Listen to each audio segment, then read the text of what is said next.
Hello there, everybody. Welcome back. Now, a lot of you have asked me to react to The Unmaking of India by the channel The Odd Compass. So let's go ahead and sit back and enjoy. Okay, here we are The Unmaking of India, How the British Impoverished the World's Richest Country. Let's go ahead and start from the beginning. In the year 1700, India's share in the world's economy was an astounding 27%. That is pretty big for for the world back then. For it to be over a quarter, that's huge. More than all of Europe combined. 250 years later, India's share had dropped to less than 3%, and its people were left impoverished. Tragic. What happened? Strap in, adventurers. We're about to dive into a dark and messy history. Welcome. So yeah, again, it is pretty awful, truly awful what happened to India. Um, oh, here's we're talking about the Mughals. I was like, wait a minute, this is like Pakistan up here, and then it doesn't show this, and it's not showing that. But yeah, okay. Anyways, let's get back to the video. Welcome to 18th century India. In 1707 CE, the death of Mughal Emperor Aurangzeb sends the empire into a decades-long spiral. In his wake, an endless parade of weak princelings forced themselves upon the peacock I like endless parades of weak princelings, and it's between a 13-year period here. throne.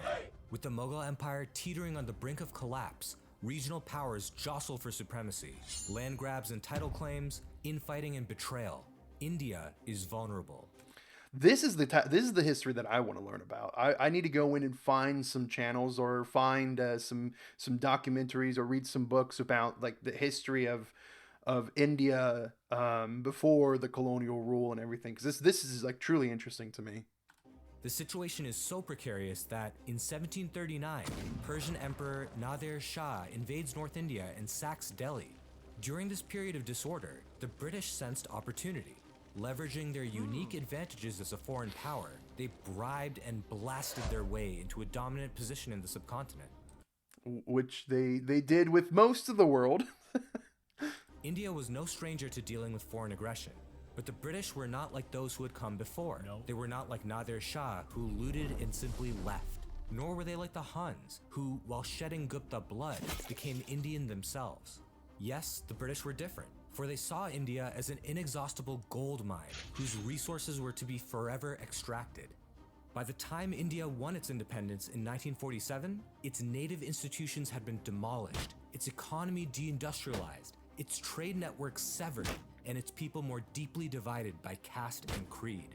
In just And this happens all the time when there's somebody. Well, I shouldn't even say when these colonial powers go through and conquer an area or steal an area. It's more like stealing, right? They steal this area from its people. They strip away all the goods that they can, and they dismantle the whole core, the foundation of living in life in that area. Once they actually leave, and they could say, oh, hey, we're leaving now, all's good, we left, we're buddies now, right? But in reality, if you look at it, it's like you took away their whole way of living, because it could be generational things, this generational harm where they go. The people there had a way of living that they've lived for hundreds or thousands of years.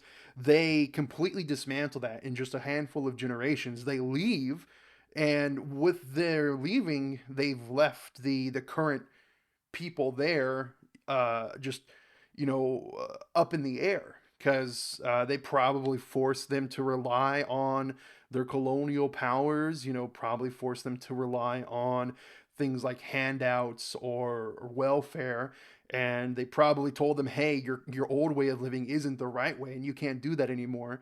But once they left, they're left with nothing. Anyways, we going back. Just 200 years of colonial rule, the India that once inspired the world was unmade. The halcyon days of India are over. She has been drained of all the wealth she once possessed, and her energies have been cramped by a sordid system of misrule. The Who is this person? What? Why would anybody say that about?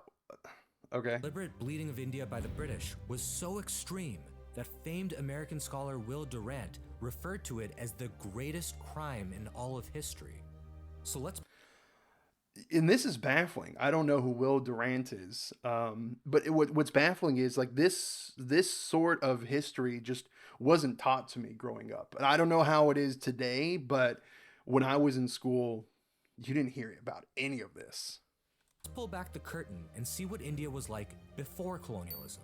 In the 19th century, the American J.T. Sunderland wrote about the India that the British found when they arrived. India was a far greater industrial and manufacturing nation than any in Europe or Asia. Her textile goods were famous all over the civilized world. So was her exquisite jewelry and her precious stones. So was her pottery, her porcelains and ceramics. So were her fine works in metal, iron, steel, silver, and gold. Now, the whole Silk Road thing, that India was a prominent player in the Silk Road trade, right? I don't quite remember right now, but it would make sense to me. She had great architecture, equal in beauty to any in the world. She had great merchants, businessmen, bankers, and financiers. She was I see they're still rocking the the mustaches here. That's one thing that I noticed. So I do a lot of geoguessing on my channel. My channel is mostly focused on geoguessing with Geoguessr, Geotastic, these different geoguessing games. And a lot of the photos or like advertisements I see of Indian men, it's them, their headshot, right? Giant, like just like the most well trimmed, well manicured mustache ever. And it's like all of them. It's everybody. Yeah, I get mustache envy when I see it. was not only a great shipbuilding nation, but had commerce and trade which extended to all civilized countries. That may seem like heavy-handed praise, but the record does show that pre-colonial India was a dominant manufacturing economy. Let's take a closer look at the textile, shipbuilding, and metalworking industries.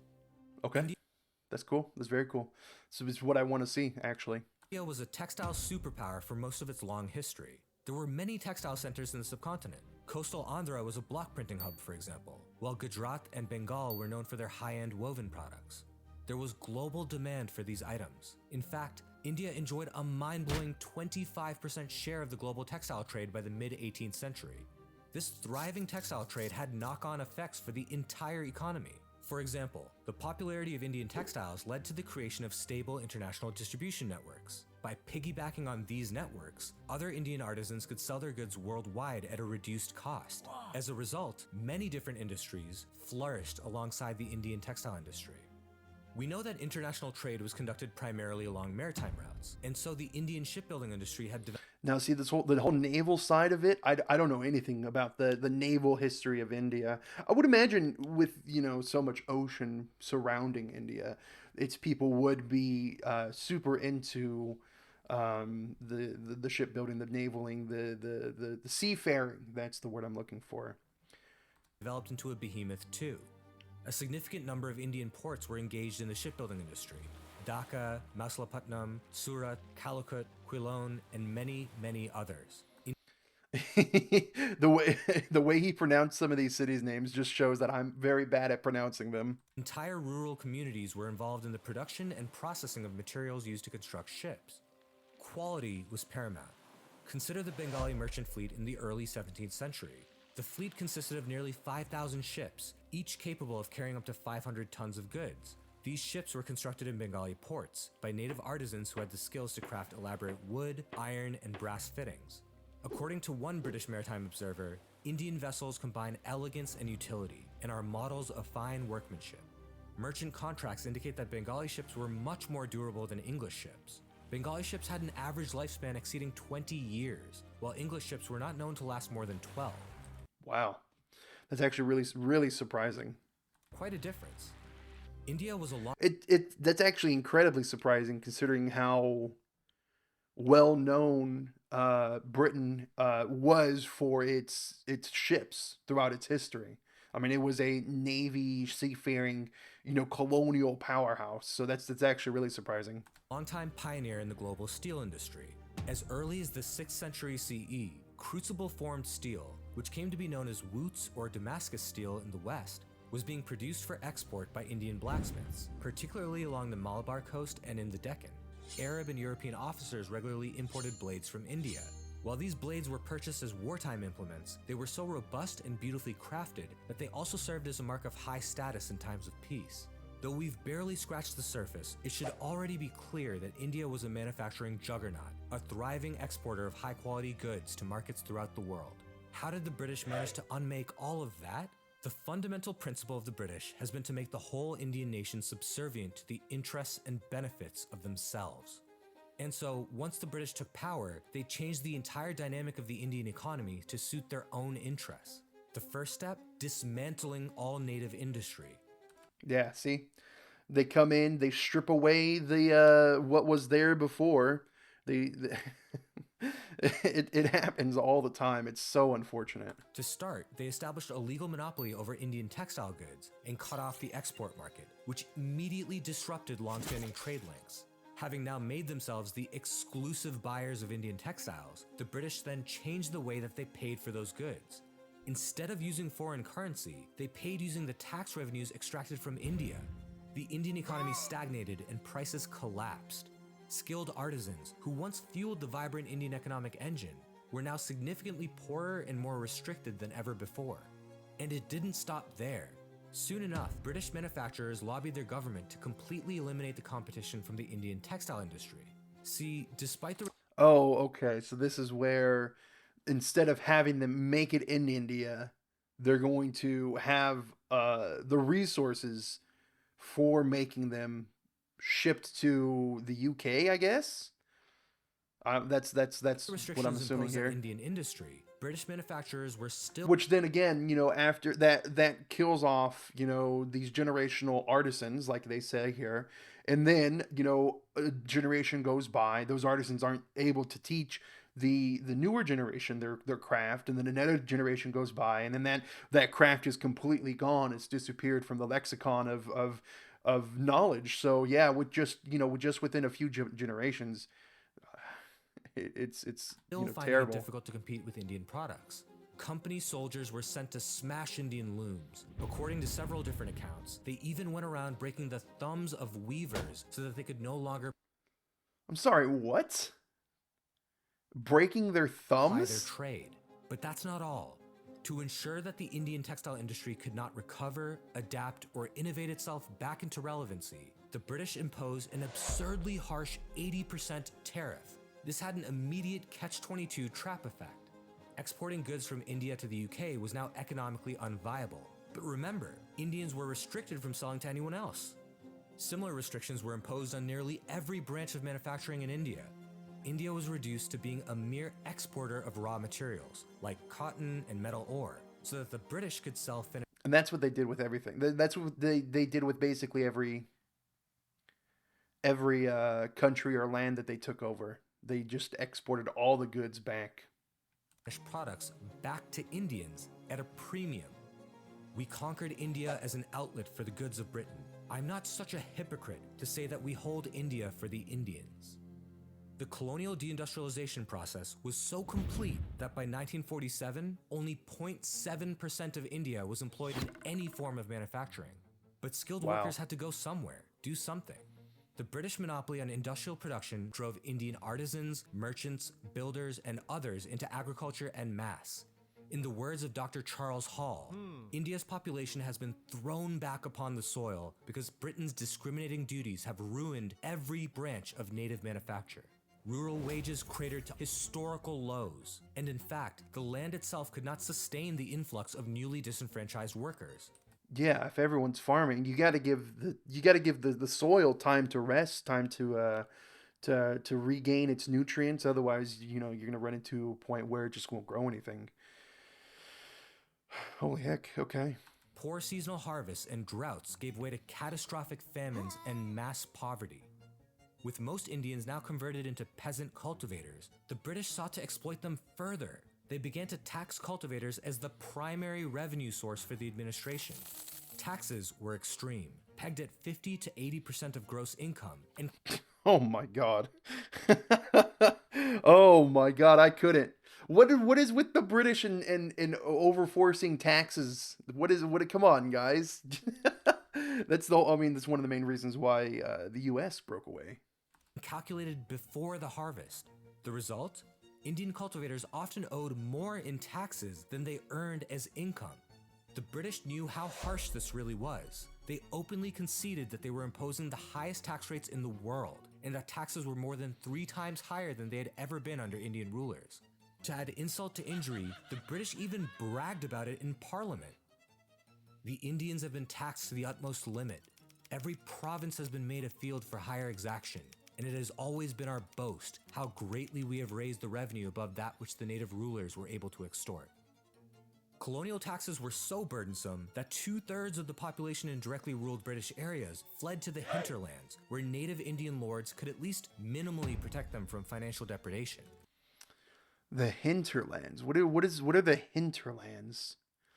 Are these areas that weren't in control? I can kind of see here. We have like Rajasthan. We have well, this is like Telangana. This is Karnataka.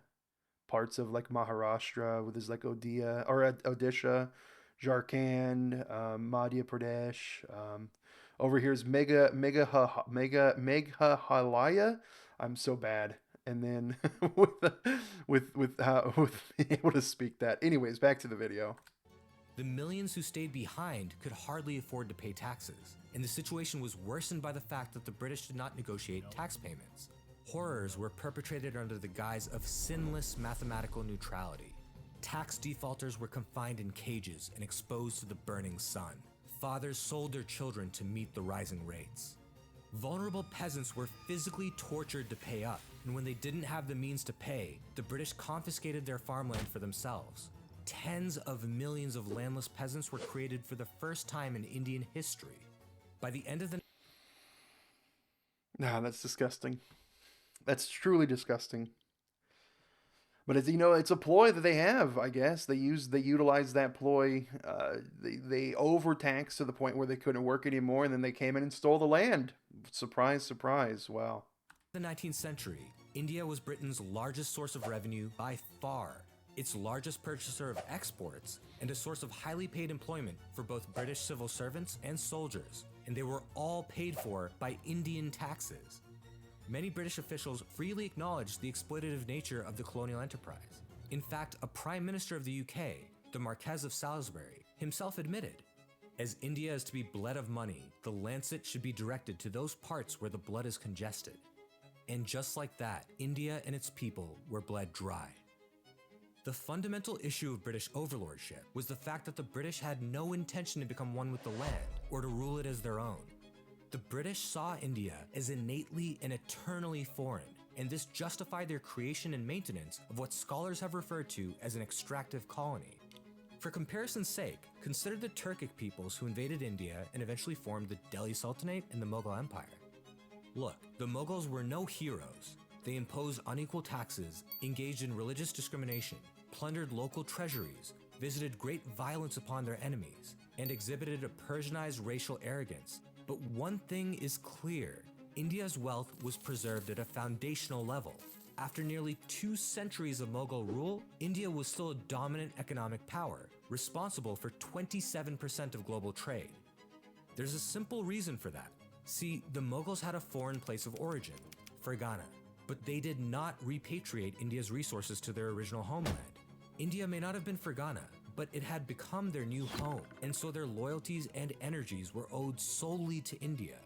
Meanwhile, the British ruled India as disconnected tyrants. The bulk of the revenue from India wasn't reinvested in India. No. It was extracted and repatriated to their distant... So I mean, it's obvious that... I'm just trying to like think of a comparison here. Like say with like South Africa, where they extracted the resources and they took over. Like the population there, like they specifically sent people to live there and take over. Is Britain just real bad? Real bad. It's real bad, apparently. Homeland. How much? Now, I do want to say, when I say that, I want to say the government of the time was real bad. I don't want to say the people of Britain were real. But now, if they're going out there and discriminating themselves, basically for me, it comes down to the core of the person. I don't discriminate based off a person, what they look like, what they think, where they're from. It comes down to the quality of their actions. If they're a good person, I'm going to treat them like a good person. If they're a bad person, I'm going to treat them like a bad person. So when I say, Britain was bad, I'm talking about the government or the country as a whole, not as the individual.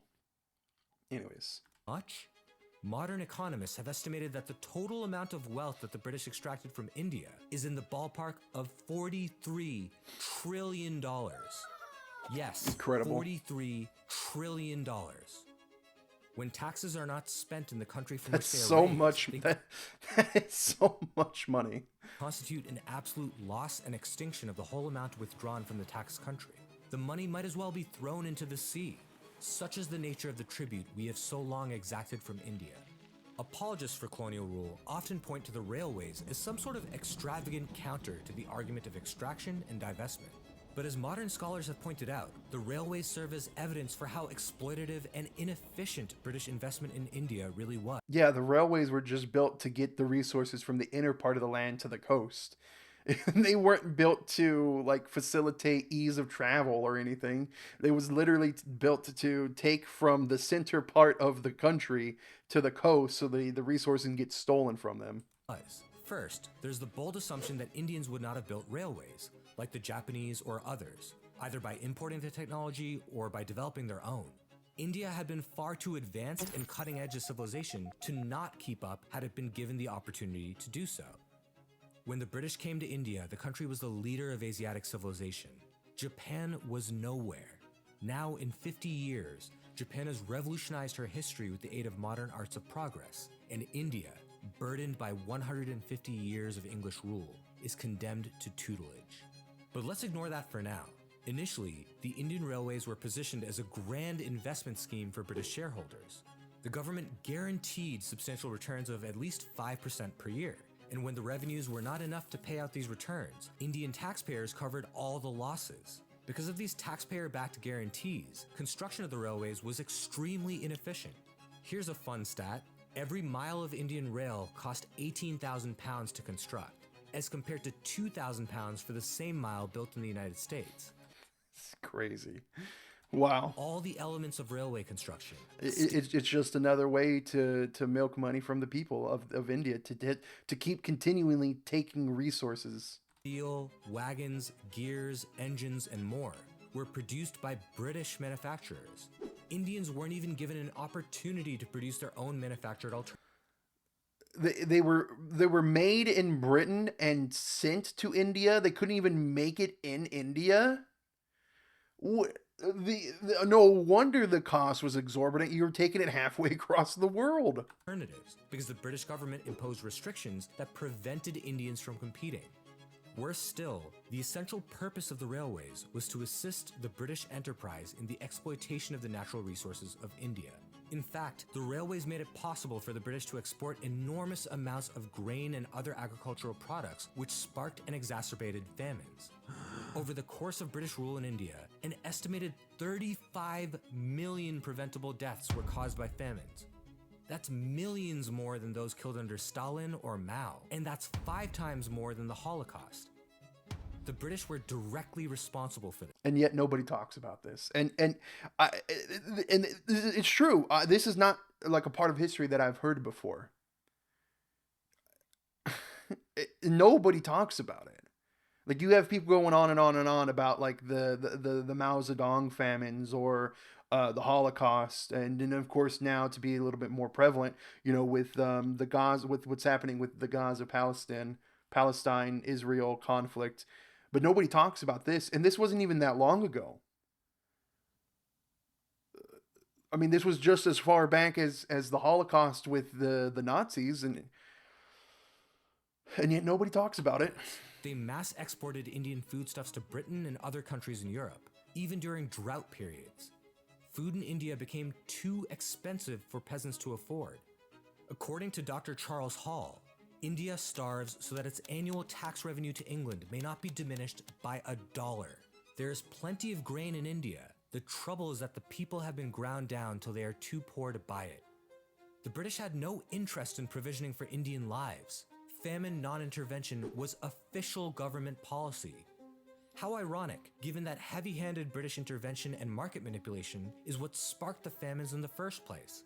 And when good people, Indians and foreigners, worked together to help famine-affected peasants, the British government made efforts to stop them.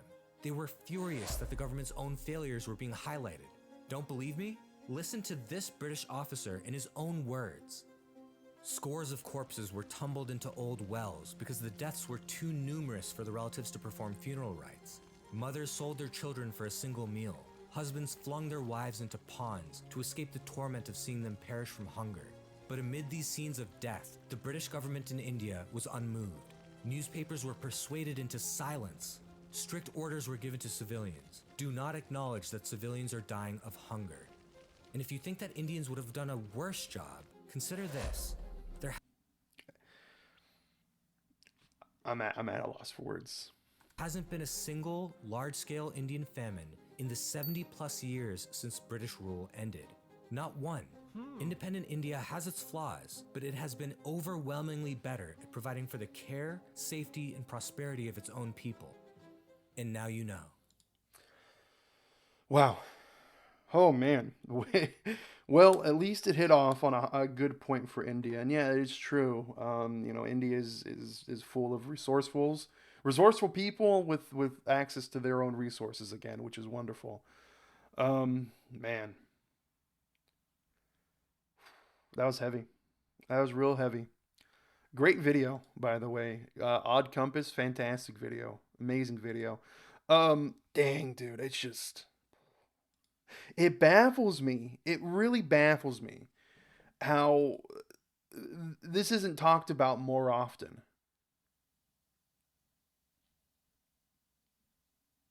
Heartbreaking. It really is.